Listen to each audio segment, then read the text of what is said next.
शिवभक्तांच्या, शिवप्रेमींच्या आणि शिवसैनिकांच्या भावना छत्रपती शिवाजी महाराज, छत्रपती संभाजी महाराज आणि थोर पुरुषांबद्दल कायमच एक ॲग्रेसिव्ह आहेत आमच्या. आणि आम्हाला कुठल्याही परिस्थितीमध्ये यांचा अपमान सहन करणार नाही आणि करूसुद्धा आम्ही कोणाला देणार नाही. ह्या पद्धतीने जर अपमान जो कोण करणार असेल तर हीच प्रतिक्रिया भविष्यात येईल. ही सुरुवात आहे.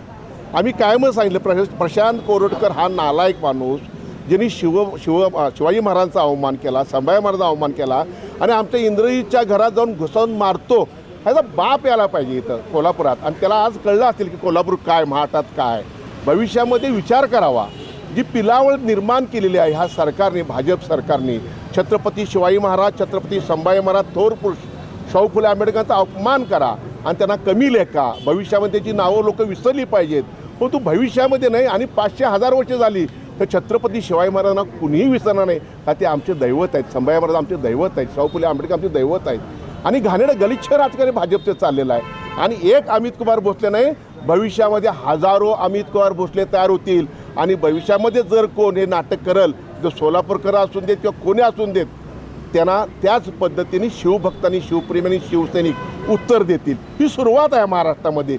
एक आत्तापर्यंत फक्त लोक वाट बघवतील काय करायचं, काय नाही करायचं. आणि अमित कुमार भोसले वकील जरी असले तर त्यांच्यातला शिवभक्त, शिवप्रेमी जागा झाला आणि त्यांनी त्याला चोख उत्तर दिले. कोरटकर हे चालणार नाही, महाराष्ट्रात कोल्हापुरात चालणार नाही, अशा पद्धतीने त्यांनी इशारा दिला आहे. भविष्यात असेच शेकडो शिवसैनिक, शिवभक्त भविष्यात रस्त्यावर उतरतील.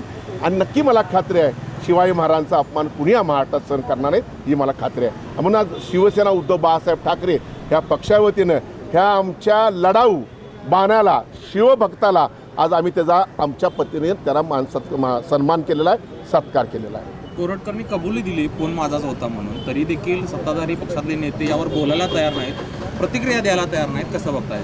नाही, ह्या सरकारला जे पाहिजे आहे महाराष्ट्रामध्ये की विकासापासून, आपल्याला दहशतवादापासून, महागाईपासून लोकांचं लक्ष विचलित करणारं काय कारण पाहिजे, तर वेगवेगळे मुद्दे जुने म्हणजे आपल्या शिळ्याकडे ऊत आणायचा प्रयत्न आहे. आणि त्यातलाच हा कोरटकर आहे, पशा कोरटकर हा, तो सोलापूरकर आहे, ही त्यांची पिलावळ आहे. आणि त्यांच्या माध्यमातून महाराष्ट्र अस्थिर करण्याचं काम चाललेलं आहे. कारण त्यांना विकासाचे मुद्दे कुठले नाही आहेत. ज्या पद्धतीने सरकार स्थापन झालेलं आहे, लोकांना काय देत आहेत, काय देत नाही आहेत आणि देत नाहीत म्हणून लोकांचं लक्ष विचलित करण्याचा हा प्रयत्न आहे. ही त्यांचीच पिलावळ आहे. मनात आलं तर ह्याला पाहिजे तसे मोका लावू शकतात. छत्रपती शिवरायांचा अपमान कोश्यारीने केला नाही, केला ना, अनेकांनी केला. मग हे कोण करतंय तर सगळ्यांना माहीत आहे, हे भाजपचे मंडळी करतायत. आणि ह्यापासून सगळ्यांनी शिवभक्तांनी, महाराष्ट्राने सावध राहिलं पाहिजे. जिथं अशी पशा कोरटकरची अवलाद निर्माण होईल तिथं त्यांना ठोकलंच पाहिजे, अशा भूमिकेचे आम्ही आहोत. बाळ, फ्रीजमधून श्रीखंड काढ ना. आम्ही पूर्वी घरीच बनवायचो श्रीखंड, त्याची चवच वेगळी होती. आता काय सगळं रेडीमेड. आजी, हे श्रीखंड खाऊन बघ. आज तुझ्या आईनं घरीच बनवलं की काय?